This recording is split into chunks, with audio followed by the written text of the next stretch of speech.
안녕하세요, 이성훈입니다. 자, 이번 시간에는 여러분들이 피토 튜브에 대해서 그 원리와 그러니까 계산의 응용 이런 부분에 대해서 알아보도록 하겠습니다. 저는 이승훈입니다. 자, 피토관입니다. 우리가 보통 피토관 이렇게 얘기를 하죠. 작동 원리하고 장치 구성 이것을 이제 알아보도록 하고, 유량 계산에 어떻게 이제 실제 응용이 되는지 이 부분을 한번 보겠습니다. 보통 이제 열선식 같은 이런 이제 기류를 측정할 때 약한 기류, 후드에 유입되는 부분, 이때는 이제 그런 것을 많이 씁니다만은 닥트 내부를 흐를 때는 이 이제 피토관 같은 것이 절개 사용이 됩니다. 그래서 피토관은 좀 고전적인 방식이지만 가장 기본적으로 많이 이용을 하고 있고, 그 다음에 이제 원리 같은 것을 여러분들이 반드시 알아둬야 되는, 필수적으로 알아둬야 되는 그런 내용입니다. 자, 피토관은 지금 뭐냐면 이러한 형태로 지금 흐르고 있는 거예요. 이 관입니다. 여기에 관이 있고, 그 다음에 이제 이 가운데에 지금 피토관을 꽂아 놓은 거예요. 그 다음에 이제 피토관을 장착을 할 때는 반드시 해야 됩니다. 관로에 이 중심선에 일치를 시켜야 됩니다. 벗어나면 안 됩니다. 그러니까 구멍, 요 구멍 있죠? 요 구멍이 반드시 딱 중심선에 일치가 되도록 저렇게 이제 장착을 시켜야 되겠고, 그 다음에 이제 이 부분에 여기에 흡입되는 부분이 있다 그러면 이게 난류가 발생되는 영역을 피해야 돼요. 그래서 보통 뭐냐면 이 직경, 여기가 직경이다 그러면 직경에 보통 뭐냐면 3배 정도 떨어진 위치, 그러니까 뭐냐면 이 굴곡이지거나 아니면 뭐냐면 교란이 일어나는 지점으로부터 적어도 직경이 한 3배 정도 이상은 떨어지는 것이 바람직합니다. 그래야지만 난류 형성에 의한 여러 가지 장애 현상이 없고 오차가 적습니다. 그래서 난류가 전혀 뭐냐면 발생되지 않는 곳이면 더더욱 좋겠죠. 그러한 지역에다가 닥터 중심에 저 구멍이 완전하게 일치가 되도록 저렇게 이제 설치를 하는 거예요. 저 가운데 있는 구멍을 이제 이 피토 튜브의 이제 헤더 부분이에요. 헤더 부분이고, 요거는 전압공이라고 합니다. 전압을 측정하는 거예요. 그 다음에 이제 요 옆에 보게 되면 요 부분이 이제 정압공이라는 겁니다. 그러니까 이 정압공은 어떻게 됩니까? 정압을 하기 위한 구멍입니다. 그러면 이제 여기에 보게 되면 지금 바람같이 이렇게 전기처럼 제가 표현을 했는데요. 이렇게 이제 기류가 지나가는데 유선을 형성할 때 보게 되면 유선이 어떻게 됩니까? 여기 벽면에는 작죠. 가운데로 갈수록 어떻게 됩니까? 유선이 길어집니다. 그렇죠? 그러니까 이 똑같은 선상에서 유선이 길다는 것은 가운데가 유속이 빠르다는 얘기입니다. 그러면 왜 가운데 유속이 빠를까요? 이거는 뭐가 되는, 여기에 보시다시피 얼렁얼렁 되는 게 있죠. 벽면에서 얼렁얼렁 되는 게 있습니다. 이거는 지금 뭐냐면 유체가 이렇게 흐른다고 했을 때, 공기가 이렇게 흐른다고 했을 때 흐르는 방향이 직각으로 작용하는 것이 뭐가 됩니까? 우리 앞에서 배웠던 정압이죠. 그래, 정압이 지금 뭐냐면 이렇게 벽 안쪽으로, 그러니까 이 수직적으로 작용하고 있는 겁니다. 그래서 이 수직적으로 작용하는 정압의 영향을 받아가지고 결과적으로 뭐냐면 정압은 저항으로 작용을 하게 됩니다. 그러니까 이 흐르는 방향이 어떻게 됩니까? 여기 전부 다 뭐냐면 반을 세우듯이 수직으로 섰지 않습니까? 그렇죠? 그러니까 뭐냐면 벽면에 가까울수록 정압에 의한 끌림 항력이 커져요. 그러니까 그 정압의 저항이 커진다는 거죠. 그래서 여기는 뭐가 되면 저항이 벽면에 가까울수록 저항이 크기 때문에 유속이 느린 것이고, 가운데는 뭐가 됩니까? 저항의 영향을 받지 않죠. 그래서 유속이 가장 빠르게 나타납니다. 자, 그렇게 해서 이제 여러분들이 이 그림을 이제 이해를 했습니다. 그 다음 이제 두 번째 이해해야 될 부분은, 여기에 지금 뭐냐면 가운데로 들어가는 부분이 있습니다. 그대로 들어가죠. 그대로 들어가서 어디로 갑니까? 바로 내리꽂습니다. 기역자로 바로 내려오는 요게 뭐냐면 전압입니다. 전체 압력이라는 얘기예요. 그 다음에 이제 벽면에서 들어오죠. 벽면에서 들어와 가지고 여기도 마찬가지예요. 벽면에 들어가서 요게 어떻게 됩니까? 이러한 형태로 이 라인을 타고 와요. 그래서 여기에 작용하는 것이 뭐가 됩니까? 정압입니다. 그러면 여기에 피토관에 지금 뭐냐면 U자관, 마노미터를 갖다 붙였는데요. 이게 이제 그러니까 U자관은 수직으로 이렇게 세웠지만 이게 이제 그 마노미터라도 경사 마노미터가 있습니다. 경사 마노미터는 이렇게 비스듬하게 눕혀요. 왜? 미압에도 어떻게 됩니까? 미압에도 이것이 이제 그러니까 액주가 올라가죠. 그래서 액주가 올라가서 판독이 용이하게 하기 위해서 이것을 수직으로 세우지 않고 옆으로 이렇게 비스듬하게 눕힌 그런 것을 이제 경사 마노메터라고 합니다. 이걸 이렇게 구부려 가지고 이러한 형태로 그러니까 만들면 경사 마노메터예요. 이러한 형태로 만들면 경사 마노메터가 됩니다. 여기에 세워서 요거 구멍 뚫고 여기다가 뭐냐면 요 라인을 끌어다가 여기에 고무로 뭐냐면 바킹을 딱 채웁니다. 이렇게. 그러면 뭐가 되면 이렇게 와 정압이 여기 작용하죠. 동압은 그러니까 전압은 그대로 여기 작용하고 그래서 뭐냐면 이 액주가 뭐냐면 이러한 형태로 뭐냐면 올라가요. 이렇게. 이러한 형태로 나타납니다. 그러면 여기에는 필요한 게 뭐냐면 이 경사각이 몇 도냐. 이게 이제 중요하겠죠. 세타 각. 그래서 이제 보통 얘를 뭐냐면 환산을 할 때는 이것이 이제 X라고 이야기를 합니다. X. 마노메터의 경사 길입니다. 그거를 뭐냐면 수직으로 선 높이 형태로 이 형태로 만들어져야 돼요. 지금 이러한 요 높이죠. 이 높이의 형태로 뭐냐면 똑같이 등가 값으로 환산해줘야 되는 거니까 이때는 뭐냐면 사인 세타를 하고 여기다가 X를 합니다. 요게 X 길입니다. 예. 그러니까 사인 세타를 보정을 해야지만 이게 이제 수직으로 선 등가 값으로 뭐가 되면 액주를 읽을 수 있다. 이런 거죠. 그런 것이 이제 경사 마노메터. 이렇게 생긴 것이 경사 마노메터입니다. 이거는 이제 미압을 측정할 때요. 아주 약한 미압을 측정할 때 주로 이제 이용하는 그런 마노미터가 되겠습니다. 자. 그래서 이제 다시 한번 제가 이제 흑판 정리를 한번 하고요. 요걸 뭐냐면 다시 시뮬레이션을 해서 한번 보겠습니다. 자, 그러면 이제 여기에 가운데로 와가지고는 어떻게 됩니까? 전압이 나타나고 요 구멍, 여기 구멍 각각 들어와가지고 여기에 나오는 것이 전압이다. 그래서 이제 여기에 뭐냐면 나타나는 것은 뭐가 됩니까? 차압이다. 차압은 뭐가 됩니까? 동압이다. 그죠? 여기 이제 봉액 같은 것은 이제 여기 기체를 측정할 때는 여기 알코올 같은 걸 넣습니다. 톨루엔이나 알코올 이런 걸 넣어요. 근데 여기에 이제 물이 흐른다고 그러면 어떻게 됩니까? 여기 알코올이나 톨루엔 같은 걸 못 넣겠죠. 그때는 뭐가 돼요? 물이 흐를 때는 여기에 뭘 써야지 되겠습니까? 수원 같은 걸 씁니다. 수원. 여기에 이제 기체가 흐를 때, 좀 가스 같은 저런 기체가 흐를 때는 뭘 쓸 수 있습니까? 물도 넣을 수 있습니다. 그럼 물도 넣을 수 있습니다. 그러니까 얘가 여기 지금 흐르는 기체가 반응성이 없다고 전제했을 때 그렇습니다. 그래서 이제 여기는 뭐냐면 봉액이라고 그래요. 그래서 이제 액주를 읽을 수 있는 용액을 봉액이라 이야기를 합니다. 그래서 물, 톨루엔, 그 다음 알코올 이런 것이 이제 여기에 들어가고 때에 따라서는 뭐가 됩니까? 여기에 아주 뭐냐면 이 압력이 강할 때는 수원 같은 것을 여기다가 봉액으로 사용을 한다. 그래서 수원을 썼을 때는 뭐가 됩니까? 이거 읽으면 뭐가 됩니까? 미리 HG가 되는 것이고 물을 여기다가 넣었다고 그러면 어떻게 됩니까? 이거 읽으면 미리 H2O 이렇게 갖다 붙이는 거예요. 그러니까 뭐냐면 읽은 값이 미리 HG, 미리 H2O 이게 그냥 그대로 나오는 겁니다. 아니면 이제 미리 HG로 나왔다 했을 때는 어떻게 됩니까? 미리 H2O로 반드시 고쳐야지만 어떻게 돼요? 유속 계산하는 식에다가 넣을 수 있죠. 그렇죠.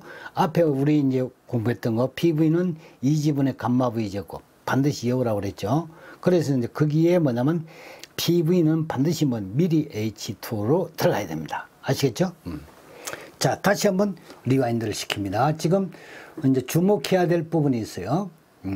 자, 지금 현재는 뭐가 되느냐면 이 액주가 그러니까 봉액을 넣어가지고 뭐냐면 이게 평행 상태에 있습니다. 그렇죠? 여기 면이나 평행 상태예요. 평행 상태인데 공기를 통과시키면 어떻게 되는지를 한번 보십시오. 요 액주가 움직이는 걸 한번 보시라고요. 자, 공기를 통과시킵니다. 통과시키니까 압력이 작용하죠. 그러면 이게 지금 바뀌죠. 바뀌어가지고 이렇게 딱 돌아선단 말이에요. 이렇게. 요게 뭐냐면 차압이 되는 거예요. 다시 한번 보세요. 저렇게. 여기에 요 차압이 생긴다는 거죠.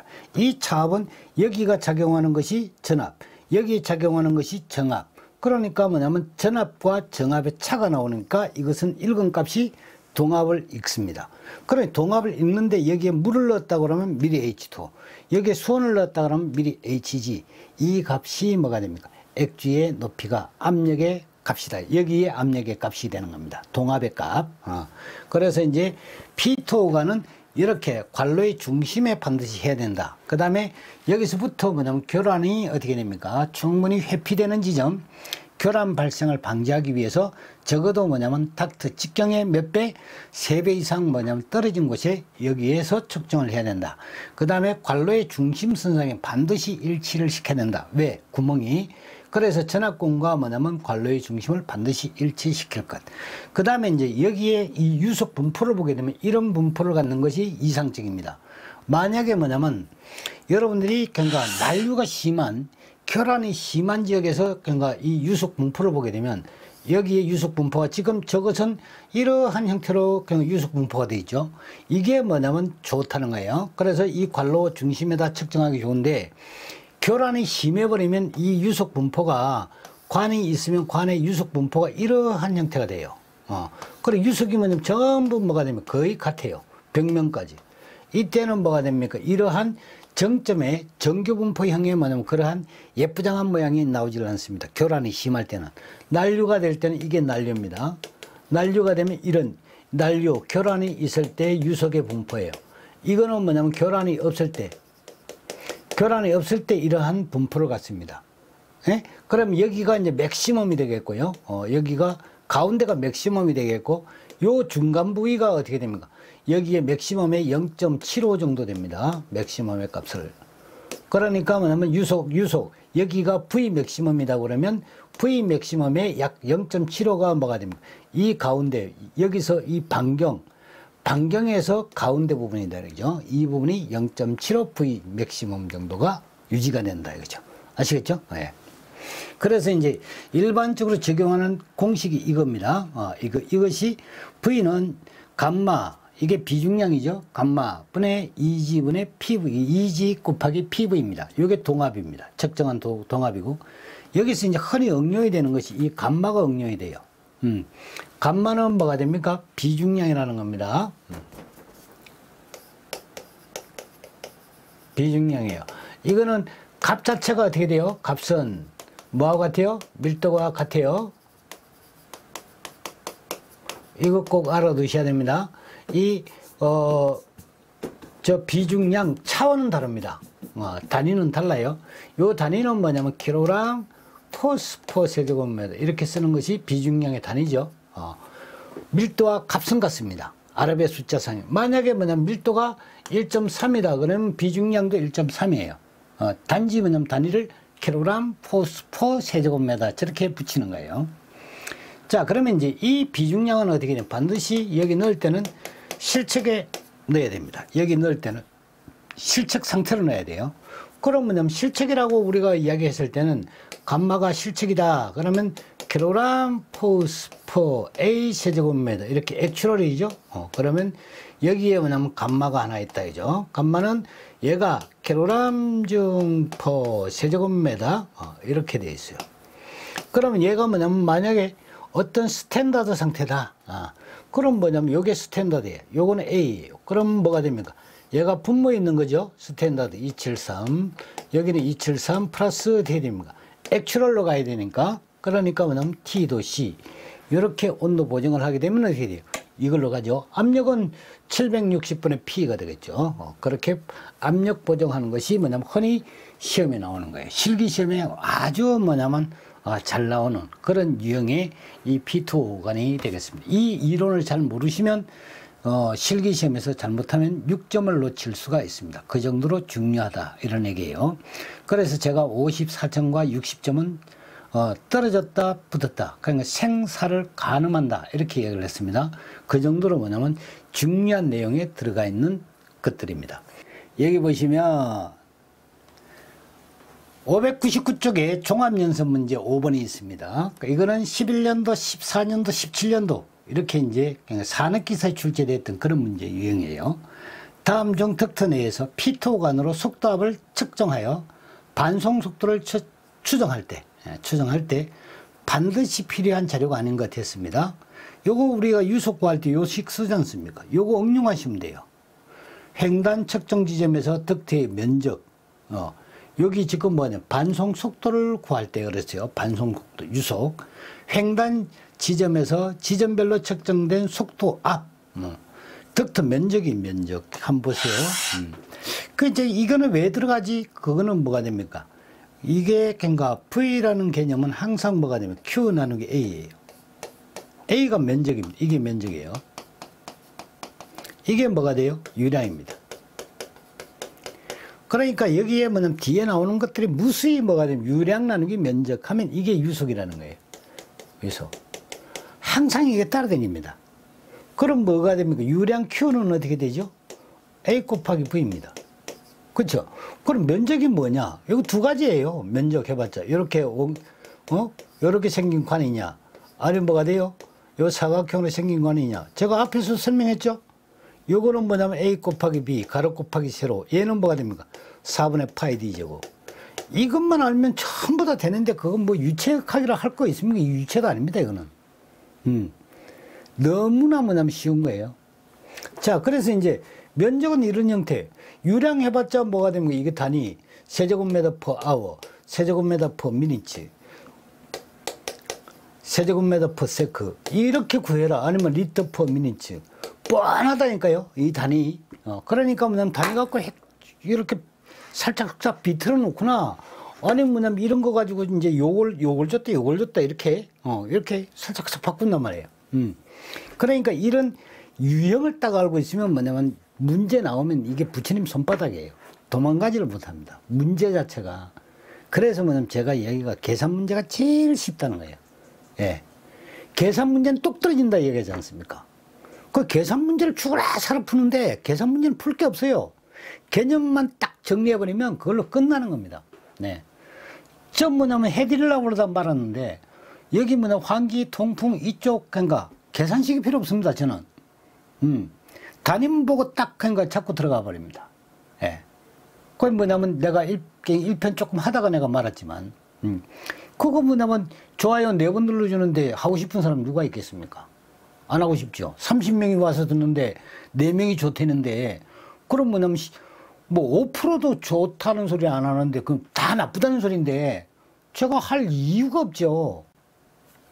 자, 그래서 이제 여기 여러분들 제가 그러죠. 제가 못하는 걸 여러분들이 해달라. 그리고 뭐냐면 열심히 응원해달라. 그 좋아요 눌러주고 뭐냐면 뭐 으쌰 해주면 그게 뭐 여러분들 다 그러니까 한투로 가는 거 아닙니까?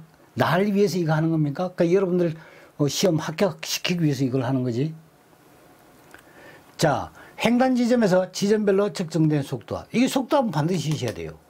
그죠? 이게 반드시 있어야 됩니다. 예. 그 다음 뭐냐면 횡단 측정 지점의 덕트의 면적. 요게 면적이 있어야 돼요. 그 다음에 횡단 측정 지점과 측정 시간에 대한 공기의 온도. 온도가 있어야지 되겠죠? 왜? 요거 보정을 해야지 되지 않습니까? 그죠? 저 공식 보면 금방 이해해. 유해물질의 조성? 이게 이제 그러니까 처리 대상 공기 중에 유해물질의 조성. 이것도 뭐냐면 따지고 들면 이거는 뭐가 돼요? 관련이 있습니다. 네, 따지고 들면. 그러니까 저게 뭐냐면 이제 출제한 사람이 아차 하면 그냥 가는 거예요. 내가 왜 그런지를 한번 설명을 할까요? 만약에 제가 시험 치는 사람이고 저한테 걸렸다. 그러니까 이건 진짜 골치 아파져요. 예. 진짜 골치 아파진다니까요. 감마. 그 이유를 설명할 테니까 보세요. 감마는 비중량이죠. 단위가 킬로그램 퍼 세제곱미터가 됩니다. 그럼 이걸 어떻게 구하지? 직접 채울까? 아니죠. 이렇게 하는 겁니다. 자, 먼저 뭐냐면 모든 것은 표준 상태로 일단 돌려야 돼요. 그래서 22.4 세제곱미터. 여기 분의 뭐냐 분자량입니다. 기체는 모두 그렇습니다. 그래 이게 뭐냐면 분자량에다가 뭐가 됩니까? 쭉 붙이면 뭐가 무게죠. 그럼 이 분자량을 어떻게 구하느냐는 거예요. 조성 가지고 하는 겁니다. 이 조성. 예. 그러면 이제 M1, X1, M2, X2 쫙 돼요. 그러니까 만약 기체가 뭐냐면 15가지가 있다 그러면 15가지를 다 하는 거죠. 그럼 뭐냐면 만약에 질소 N2가 10% 그러니까 90 뭐 70% 좋아요. 70%. 그다음 뭐냐면 O2가 12%뭐 이런 거 등등등등 이렇게 쫙 나와 있을 거예요. 뭐 SO2가 0.01% 이렇게 뭐 등등 다 나왔어. 그러면 얘가 28에다가 곱하기 0.7에다가 더하기 얘가 32에다가 곱하기 0.12에다가 더하기 얘가 64에다가 곱하기 0.001에다가 등등등등등등 조성 전부 100분율을 이렇게 100%를 딱 그러니까 어떻게 뭡니까? 다 곱하고 다 하는 거예요. 그러면 혼합기체에 뭐가 나오죠? 이게 분자량이 나와요. 분자량에다가 뭐가 됩니까? 중을 붙여버리면 뭐가 됩니까? 중량이죠. 여기 들어가는 거예요. 그러니까 지금 여러분들 내가 내 설명 딱 들으니까 조성이 관계 있습니까? 없습니까? 관계 있죠. 그리고 유해물질. 그래, 왜 유해물질이나 공기 중에 유해물질. 이거는 뭐냐면 닥터내를 흐르는 게 뭐가 됩니까? 전부 유해물질이죠. 깨끗한 공기가 어디 있습니까? 그 닥터내 흐르는 오염된 공기인데. 그 유해물질 다 있는 거죠. 그렇죠? 그렇게 뭐냐면 따지고 들면 이거 꼼짝을 못 합니다. 그러니까 그까지 뭐냐면 대밀면 이건 뭐 그러니까 항복해야 돼요. 왜 제가 논리적으로 따지지 않습니까? 그러고 보면 닥터에서 나오는 공기가 유해물질이 함유되어 있지 않다면 당신은 마셔봐라. 코 대놓고 못 마신다 이 말이에요. 왜? 유해물질이 있으니까. 그죠? 그래서 뭐냐면 이게 뭐가 되면 가장 기본적인 건데 이 기본적인 것을 이 사람들이 출제를 할 때 얘를 의식을 못한 거예요. 그러니까 뭐냐면 저런 걸 잘못 내다가는 크게 큰 코 다칠 수 있습니다. 그렇다고 해서 여러분들이 일부러 저걸 답을 찍고 뭐냐면 그냥 한번 붙어보자 그러면 안 됩니다. 답은 어떻게 돼요? 정확하게 틀린 거 한계가 있는 거예요. 한계. 예. 제가 뭐냐면 그냥 누차 이야기지만 2개, 3개 있는 거는 오류가 났을 때 얘기입니다. 이거는 긁어서 부실험을 일으킨다거나 분란을 유발한다 그러면 할 수 있는 건데 여기에 답이 없는 것도 아니고 답이 있지 않습니까? 그렇죠? 그래서 뭐냐면 이거는 이 신청해도 이게 제고되기 어렵습니다. 그렇지만 뭐냐면 끝까지 붙으면 붙어볼 만도 하다 이거죠. 그런 얘기입니다. 자, 그래서 이제 이 문제의 답은 이제 4번입니다. 4번. 4번이고요. 자, 다음은 이제 여기 실기 필답형 계산 문제 이런 게 나와요. 11년도, 16년도. 이게 6점짜리로 나왔던 겁니다. 실기입니다. 실기. 그래서 이제 교재의 717페이지에 이제 실기 편이 있습니다.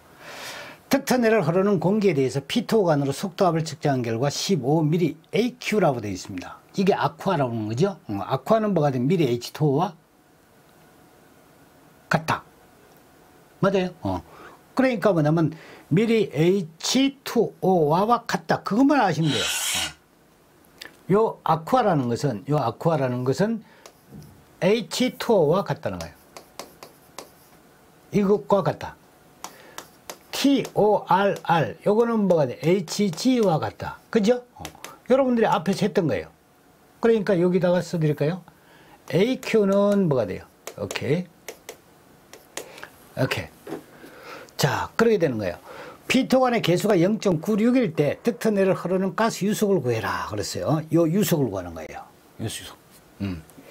자, 여러분들이 이제 뭘 했냐면, 일단은 이렇게 할 게 아니라, PV는 2G분의 감마 V 제곱부터 항상 이건 무조건 여라고 그랬죠. 그쵸? 이거부터 시작하는 거예요. 그럼 뭐냐면 여기서 뭘 잡아내? V 니콜. 그래야지 실수가 없습니다.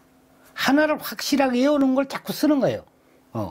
V 니콜 하니까, 감마가 이렇게 내려가는구나. 감마분의 2G분의 뭐가 돼? PV구나. 그죠? 여기는 뭐냐면 V 제곱이니까 이건 루트구나. 이게 식이 나와요. 그쵸? 여기 지금 뭐냐면 이게 빠져버렸잖아요. 이게 지금 그래프가 그게 안 됐나 본데요. 제가 이건 분명히 넣었는데 이게 지금 말을 안 듣습니다. 자, 그래서 이제 이러한 형태로 이제 식을 만들어냈고 2 곱하기 9.8 PV가 지금 뭐가 되면 여기는 15가 들어가죠. 15가 들어가. 이거는 9.8이 들어가요. 9.8.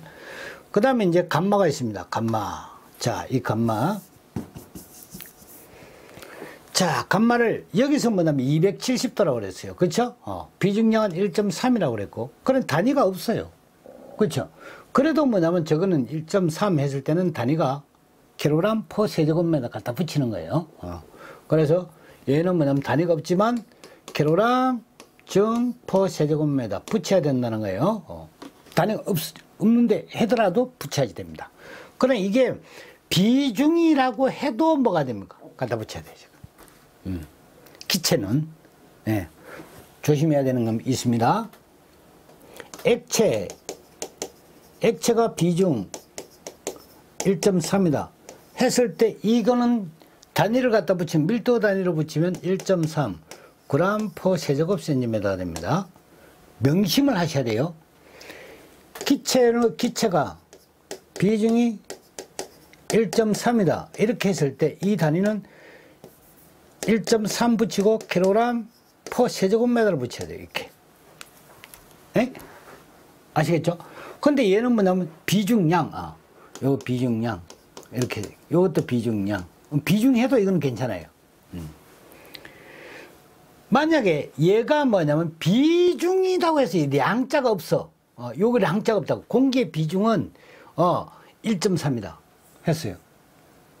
공기 비중입니다. 그죠? 그 공기도 아니야 그러면. 이 공기도 아니고 가스의 비중이라고 그러죠. 가스의 비중은 1.3이다 그랬어요. 그럴 때 뭐가 되냐면 조심하시라. 저걸 뭐냐면 이제 아주 그러니까 1, 2, 3 정도의 뭐냐면 응용력을 갖는 출제자가 내면 저건 함정을 깊이 파는 거예요. 그건 못 맞춥니다, 여러분들. 다 뭐냐면 거기다 빠지게 돼 있어요. 저렇게만 틀어놔도. 요게 뭐냐면 지워버리고 가스의 비중은 비중이라고 했어요. 가스의 비중은 1.3이다. 딱 정해놓고 뭐냐면 여러분들 빠지기를 기다리는 거지.